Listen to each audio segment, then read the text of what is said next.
More than 200 people soon to be out of a job, replacing a theater with a hotel, and a major Milwaukee Tool expansion. Those are some of the business headlines we are digging in today with our news partners, BizTimes Milwaukee and editor Andrew Weiland. Andrew, thanks for being here. Let's start with the scoop that Milwaukee Tool that BizTimes had from Ashley Smart's reporting, and three-building expansion, nearly 500,000 square feet.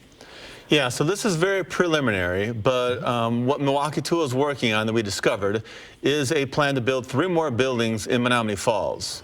So this is there's a business park just north of Good Hope Road where they've acquired 3 buildings. One of them, the former Strong Funds corporate headquarters, and there's a large vacant area north of there that they're seeking approval to build 3 more buildings, but there's some wetlands issues, so they're trying to get through that.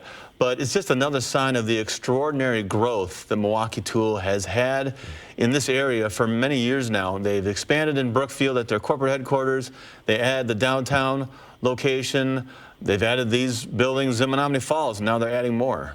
Is it too early to discuss potential job numbers in terms of employment? We haven't heard. You know, we've only caught wind of this very kind of minimal information that we have about what they're doing. So we don't know about job impact, but you know, they've been adding numerous jobs in the area for some time. They're really eager to find more engineers. That's been something that's been going on with them for years. They're looking anywhere they can find more engineers to develop their products. All right, let's move over to Cargill plant. Big news this week, a couple days ago, more than 200 people, 221, learning that they're going to be winding down the meat processing plant there and in the Menomonee Valley, giving notice to DWD earlier this week. Right, so this is the plant, it's just east of the Potawatomi Hotel Casino. And, you know, it's interesting, Cargill had another plant just west of the casino that they closed in 2014. So now they're going to be closing this other one. They still have an operation in Butler, so they still have an operation in the area. But, you know, it's a sign of the end of an era, really, for the Menomonee Valley, which had a long history. The Milwaukee stockyards were there for many years until 20 years ago.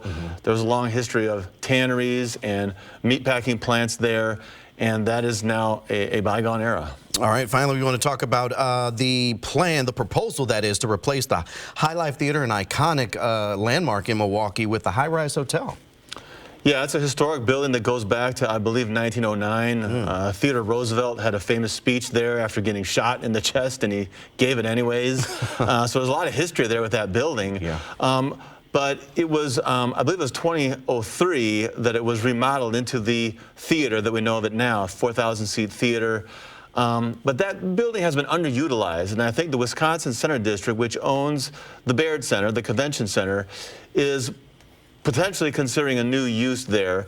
There's also the thought that after expanding the convention center, that the convention center needs a new big quote-unquote headquarters hotel. And in fact, a new study was commissioned by the convention center district, and this study recommends construction of a 650-room hotel at that site. It raises a lot of questions, of course, as far as, well, why that site? Why not some other site that is vacant instead of having to tear down a historic building? Should we really keep this theater, or is it not worth maintaining? Who would build this hotel? You know, the cost of it would probably be $200 million. Likely would need to be subsidized.